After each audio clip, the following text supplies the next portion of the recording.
everyone, welcome back to the Famous Frauds. Today we're going to be doing a deep dive into probably one of the most interesting scam, fraud, and con artists to appear here today, Anna Sorokin. My name is Zoe.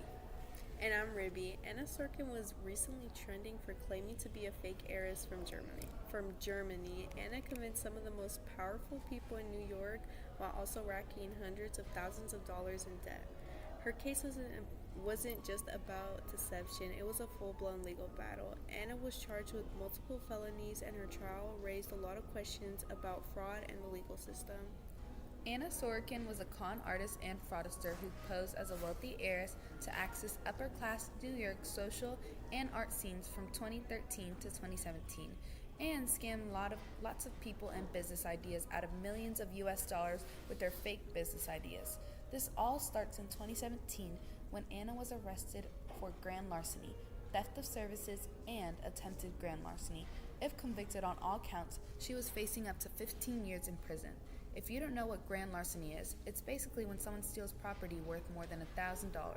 The severity of the charge depends on the amount stolen.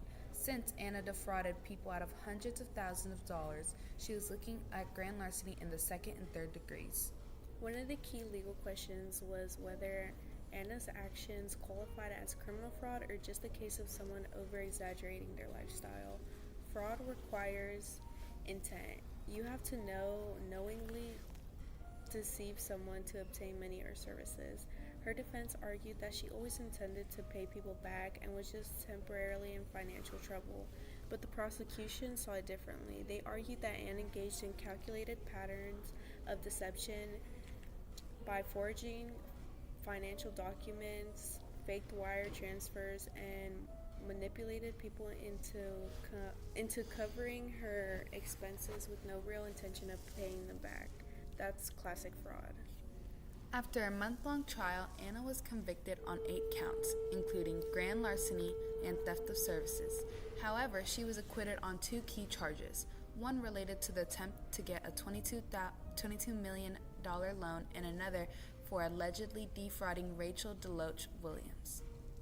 Rachel was one of the most vocal victims. She paid over $60,000 for their luxury Morocco trip and claimed Anna never reimbursed her, but the jury didn't think it met the legal threshold for fraud because Rachel voluntarily put the charges on her card, even though she was pressured. The legal system is strict about what qualifies as fraud versus just being taken advantage of.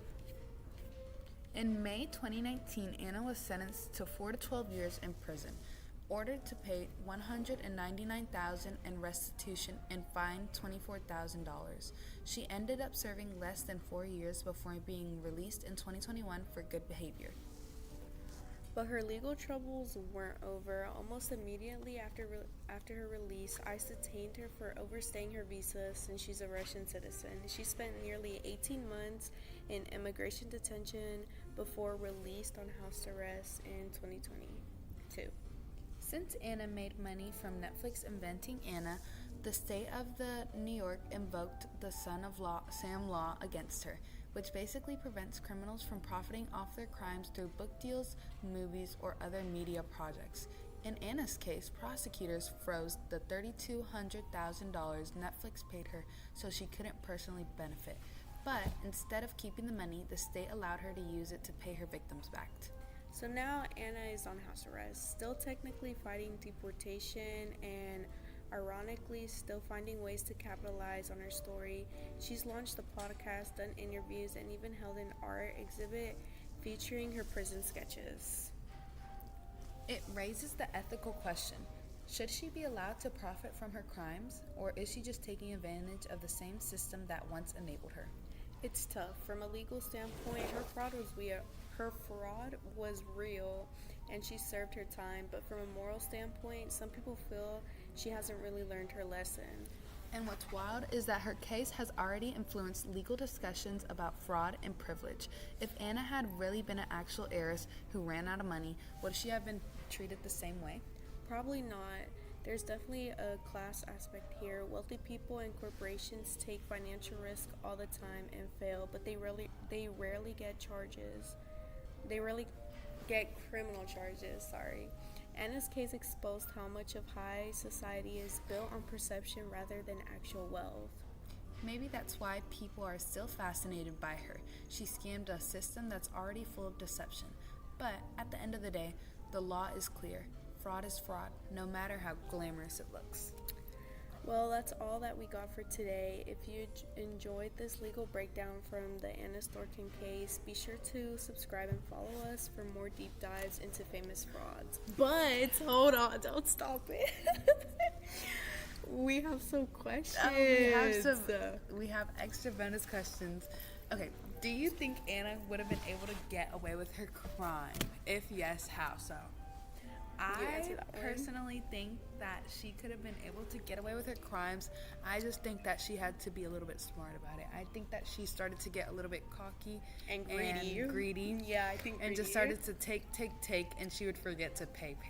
I don't think she forgot. I don't think she even. Yeah, I don't think that she wanted to either. I think that she needed to focus a little bit more on the pay part, and then she wouldn't have gotten caught up.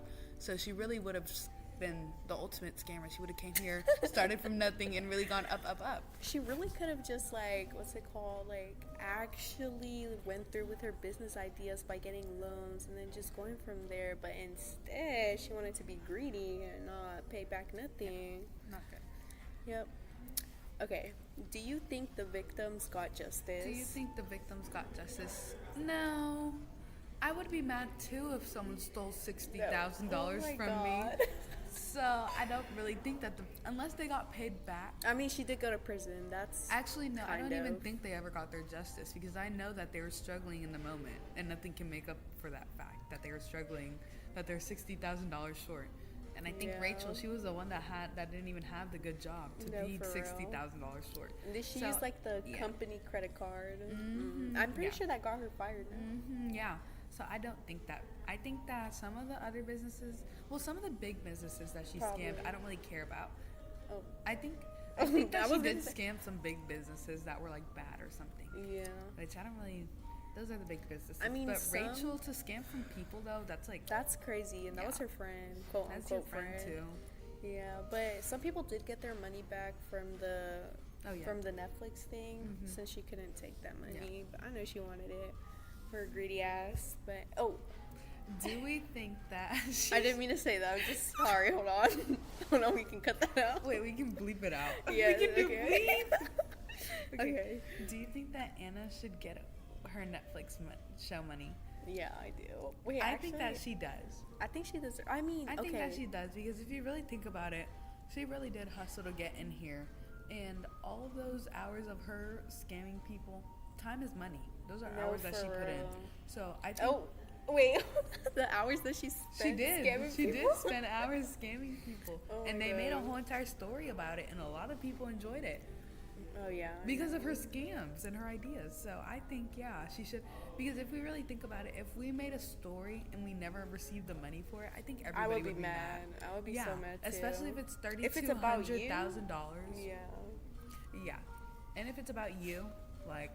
I think she should at least have gotten like half or like a little bit or something, because like that's not fair. I think she should have received a part of it. Yeah, maybe definitely. Not the full thing, but like definitely a part she should have received. Yeah, I agree. Those are the end of the bonus questions. Thank you guys for joining us, and we'll see you guys in the next video. We're gonna be going on the Mendez brothers case next week.